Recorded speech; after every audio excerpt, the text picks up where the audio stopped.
Hi, listeners. Welcome back to Adopting the Podcast. As always, I'm so excited to be your host for this journey.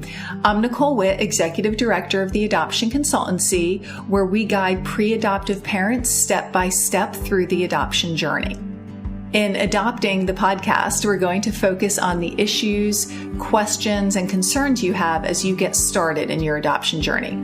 This is for people who are just considering adoption, brand new to adoption, or early in the process, who are just trying to kind of get their questions answered, figure out their best path forward, learn about what to expect and how the process works. In previous episodes, we've touched on one of the greatest fears of pre-adoptive parents, which is a match falling through.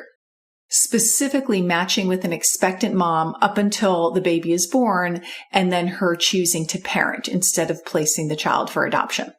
Now, very few pre-adoptive parents would begrudge her making that decision, but that doesn't make it hurt any less. And that's the piece we're going to focus on today. With a failed match, of course, there can be some financial loss, and there's obviously time that has been lost, and I'm not trying to discount those. But today we're going to focus on the emotional loss and how to best manage that.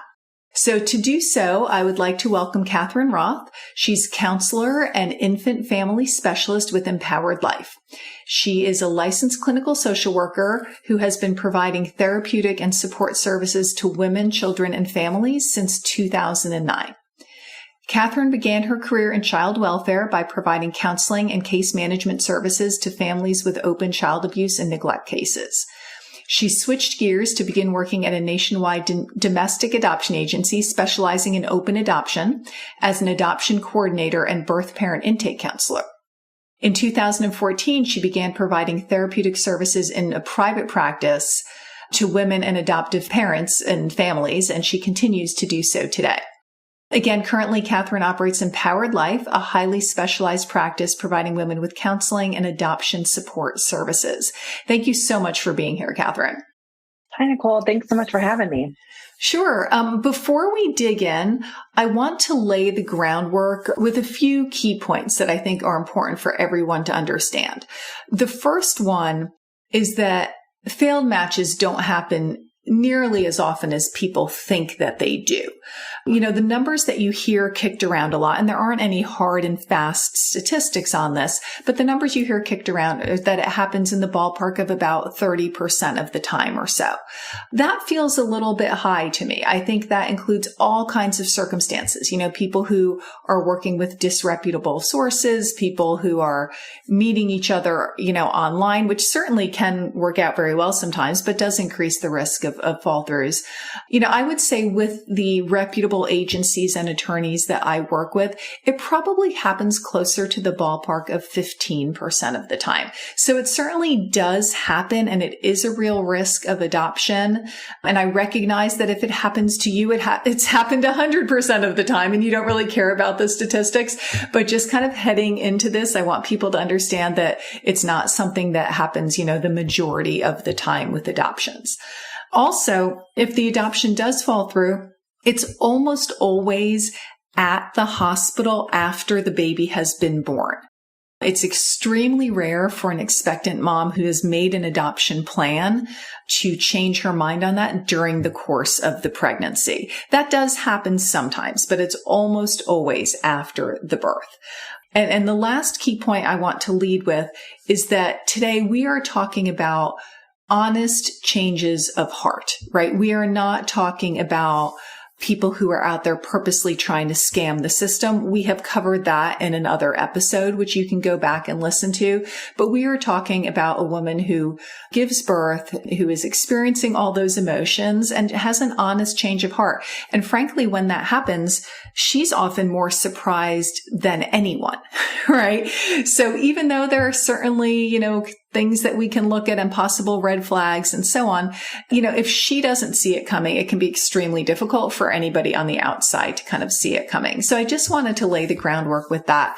With all of that said, Catherine, can you start with some general comments about the benefits of counseling for both expectant parents, birth parents, and adoptive parents?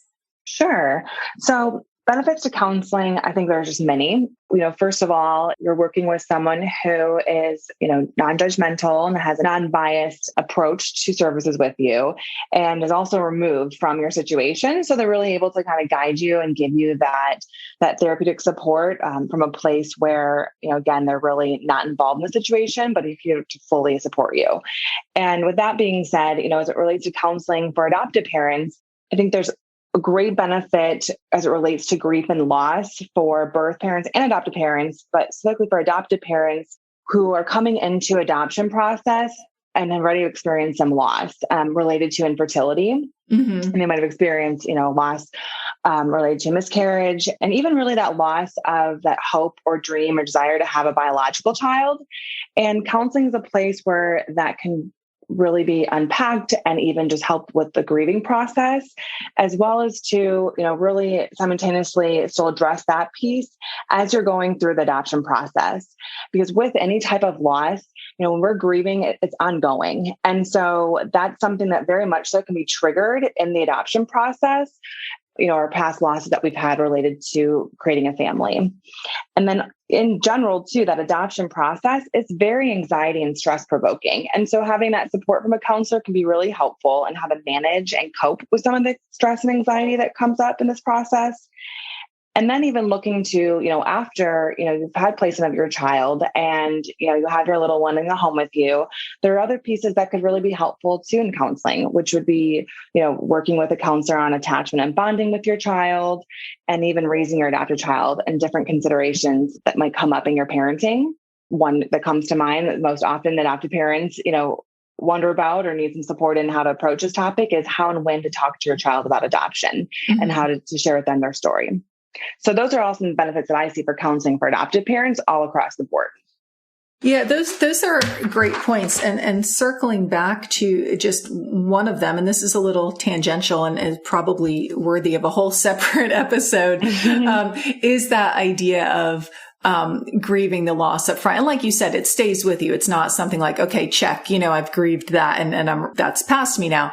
But I find that it's very important when people approach adoption that, the people who are much more successful with it, both emotionally and in multiple other ways, are people who kind of come to it with more of the attitude of, okay, everything that I went through, with infertility treatment and so on, that was terrible, right? But that's behind me. That was the end of one chapter. I'm at the beginning of a new chapter and I'm really excited. And this is a totally different process that works, right?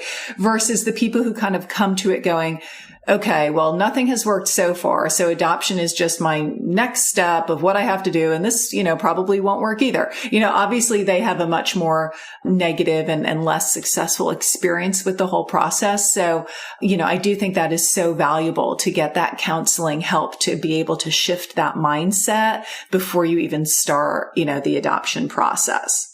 Yeah, I think it's really helpful to even be aware of that and that need that you might have before even starting the adoption process, and even just checking in with yourself throughout the adoption process and keeping in mind that things might come up for you that are triggering and are bringing back up some of those emotions and grief related to those past losses related to fertility and what have you.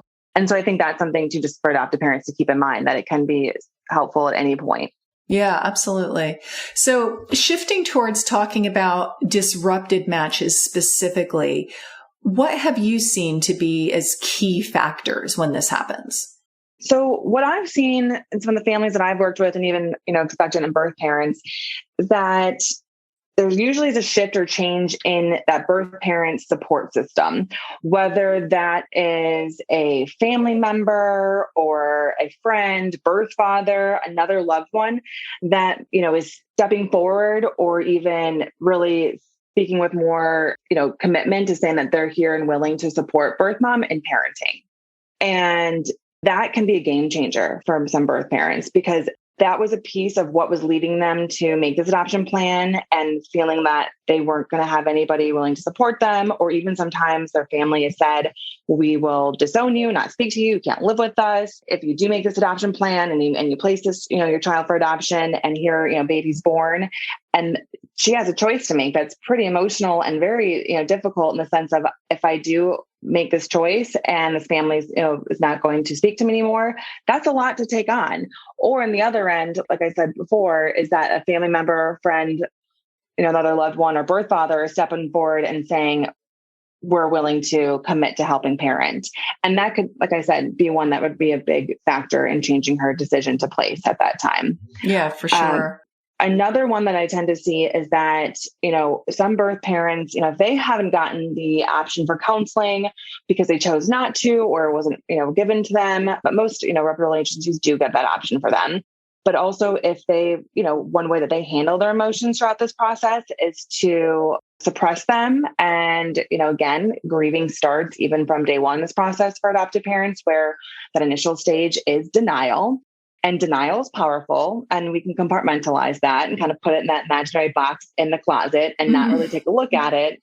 And now here's this reality setting in. Baby's born, baby's here, and she can become very overwhelmed with these emotions and even just the reality of now this decision that I'm making. It's, here it is. And it might be too difficult. And she might be in a place where, she hasn't learned, throughout that process or even really expected what was becoming at this time.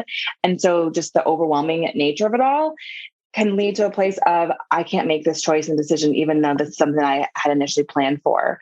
And with that being said, it's something that she no longer feels that is the right fit for her, right choice for her and for baby, is to make that adoption plan. Right. And that's something I've seen, happen before.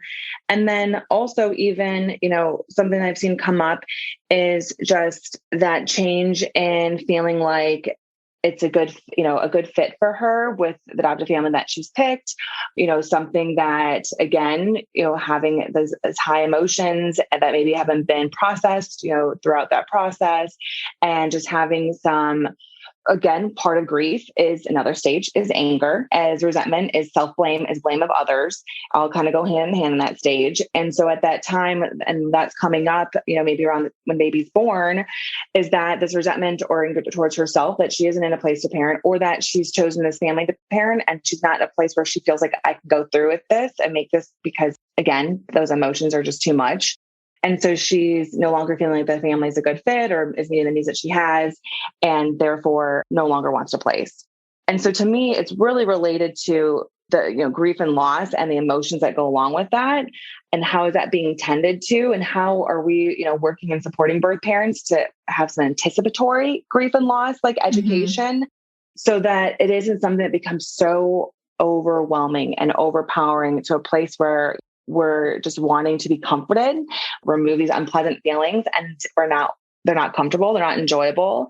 And the thought, of this loss of placing baby is too much, where again, women may decide to parent and feel like this is what the only option is, because I don't want to feel this way.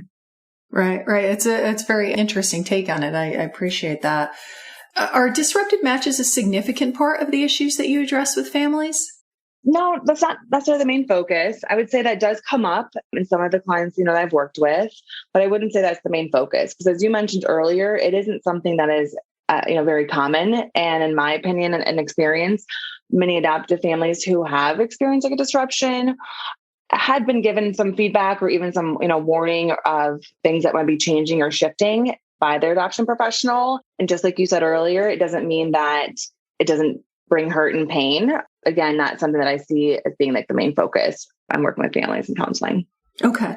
So how do you guide families through the experience of a failed match? Really, I think starting with a place where you can create a space for them to process and tell their story, because again, it's something that's had such a huge impact on them, and even being able to identify what that has been and allowing them that space to kind of unpack that is where I like to begin. And then also even helping them recognize this as a loss, and a loss is something that we will always grieve, and how to really be on the lookout for what is coming up for them individually. Because again, even if they are together as a couple, as adoptive parents that I'm seeing, both of them individually will be experiencing this loss in their own way that might be very different from one another. And so allowing them to see those differences, but also be supportive to one another and be supportive to themselves. And so in acknowledging that, this is a loss that might be bringing up previous losses they've had, such as, loss of, infertility, loss related to miscarriage, loss related to even what they hoped or thought would be their child, and then that drastically being changed in this disruption. Mm-hmm. And being aware of the fact that this could be triggering those other ones and understanding that's why this might feel so emotionally challenging, and giving them even just that ability to recognize what they're needing to help them through this loss. That might be taking a break from the process. That might be really making sure they're making time for self-care. That might be, if they've gotten baby items, they might want to have that physical reminder, something that is removed from their day-to-day site for a period of time, whether they store that away, give that to a friend or family member, donate it, and also even just taking the time that they need from their day-to-day. Maybe they need to take some space and time from work. Maybe they have upcoming family events or upcoming friends' baby shower that they need to give themselves permission to not go to, because again, right now they're needing to really comfort and take care of themselves and allow themselves to heal. Yeah. And that's a really important point that you make as far as if it is a couple who was adopting, that they maybe are probably likely to be processing the loss differently. What are some of the common emotions that individuals might be working through as they are processing a disrupted match? So some of the emotions that may be working through are anger, resentment, frustration. That could be directed towards the process itself, directed towards birth parents because they're changing their decision. Of course, there's going to be some sadness, loss of hope, worry, anxiety, fear. Will this ever happen for me? Will we ever find and have our child? Will this ever, go away, this pain that I'm feeling? And so those are some common, emotions I see for adoptive families. And then even on the flip end too, working with birth parents, and their end, I see them going through a lot of guilt and shame, feelings of worry and fear and sadness too, because they're also even thinking what do the adoptive parents think of me? Do they hate me? And even a lot of times too, that loss of connection that the birth parents had with adoptive parents, throughout the whole match process, they were really, as adoptive parents there for them during a very difficult time in their life, and might have been the only people, fully supporting them or fully even excited about their pregnancy. And that's a loss on that end too for birth parents. But I think with adoptive parents, it can be just this mixed bag of emotions. We tend to think, emotions are very singular. We're only feeling one thing at a time. But with emotions, and especially with this process and disruption, we can feeling so many things. And it feels like we're on this roller coaster ride that we feel like we're going crazy at times. When will I get off this ride? Right. I really appreciate you bringing that up about some of the emotions that the birth mom would be going through, because I think that's an aspect of this that people rarely consider. So I think you've already answered a lot of this next question, but let me just ask in case there's anything that you want to add in terms of top pieces of advice or guidance that you would give to a family that's dealing with this. Is there anything you want to add to what you've already said? Yeah, I think my top piece of advice would be that this pain and hurt won't last forever. It's only temporary, and in time you will heal. And to really make sure you're taking that time to heal and recognizing what you're needing, just like I mentioned earlier, whether that's a break from the process to, taking some time off from work, really diving into some self-care. And, I think a big one too is to allow yourself to feel your feelings. It's human nature at times to try to avoid this because it's unpleasant, it's uncomfortable to feel that, this way. And we have to, allow ourselves to feel that, or else we could get stuck in it, or we could just avoid it. And it doesn't mean that we've addressed it. And I think that's a big piece of advice that I give to adoptive parents, is to allow yourself to feel what you're feeling and just really do what you need to do to take care of yourself. That's great. And I think that, of course, working through all this with a counselor can really help in a lot of ways. But I think one of the ways kind of brings me to my next point about how having experienced a failed match can really impact the rest of their adoption journey. And from a logistical perspective, one of the things that I see a lot is that the adoptive parents will then avoid every case that looks like that failed case on paper, right? And even if that failed case was a really great opportunity and was really likely to go through, with other opportunities that come up, they look at that and they go, oh, those circumstances are too similar. That feels too scary. And they might end up avoiding a lot of great opportunities and maybe even gravitating to ones that are riskier or worse for them in some way just because they're different than the one that they experienced.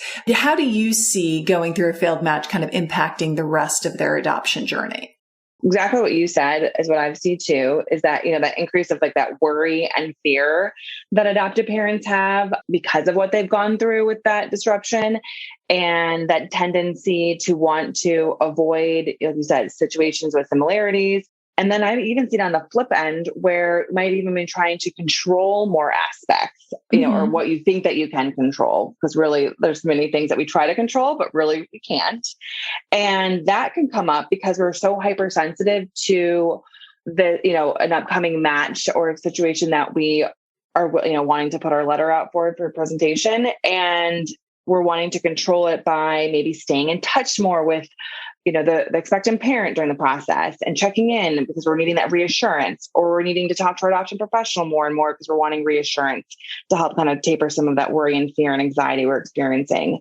We might even at times try to control or be heavily involved with like at the hospital setting, because maybe that's where, the disruption occurred the previous time. And so we have this notion where as adoptive parents, where maybe we're throughout the whole time and we're really not giving that space for birth mom to identify her needs and having time one-on-one with the child, we have a fear that that might change her mind. And we've gone through that before. And so we're just looking for all these aspects to control and really it can actually end up being self-sabotaging or really prohibit us from making this deeper relationship and connection with birth mom, and really end up having the same result, as a result where maybe we don't get to have the experience or relationship we really wanted because we let some of those fears and worries take over.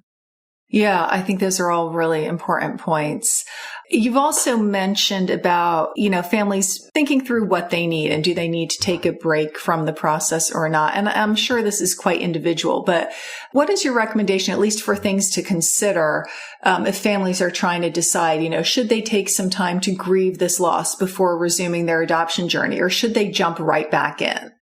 Some things I would recommend them to consider is, one, where are they both at individually? Because I think that it's important for them to if they are a couple, to be making this decision and choice together, even if they may not both necessarily be in agreement, but one is feeling like I need some space. I would encourage both to respect that, because it's being that united front is really helpful during a time like this. But also even considering, where am I at, like with my mindset? Where am I at emotionally? Am I in a mindset where, the thought of being, chosen right now feels like overwhelming and makes me feel like this is, would be too much, or I would be, very like on guard with my like interactions with birth mom.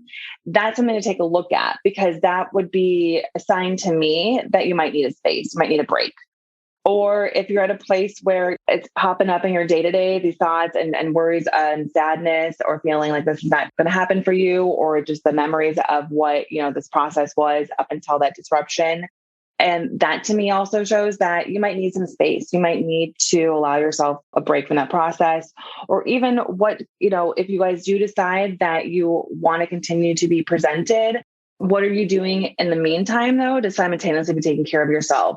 So that, like, I know I keep mentioning self-care, that looks different for everybody, but self-care can be anything from journaling to creating like a memory box to, even getting outdoors, spending time with loved ones, giving yourself space for like self-reflection or like soothing activities like reading, taking a bath.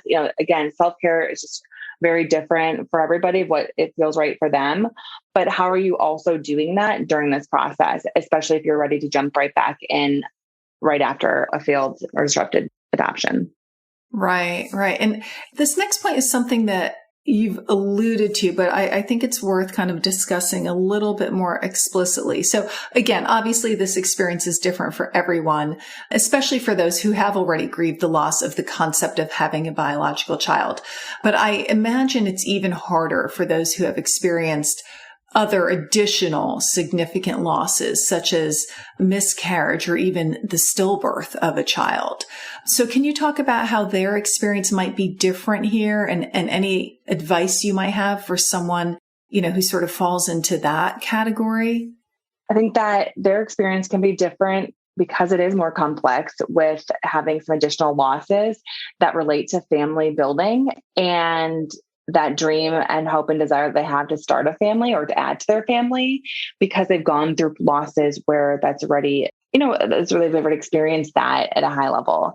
And that can come back up full force as if it just happened all over again when we experience a loss as of a similar nature, because it can trigger that to come back to the forefront. And so they might be experiencing even more of a sense of hopelessness, or even more of a sense of just sadness of this, is this ever going to be for me?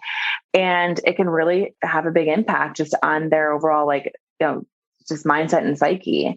And what I would encourage for, adoptive parents that are experiencing this is to really take a look at what they're going through, and who are they leaning on for support? Who are they able to talk to?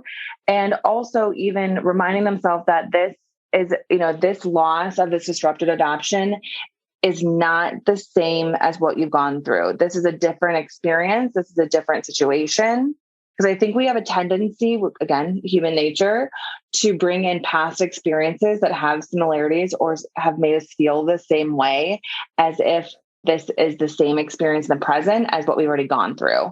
And it's not, it's different. And so I think focusing on the here and now and reminding yourself that this is, these are not interconnected experiences can help kind of differentiate the two.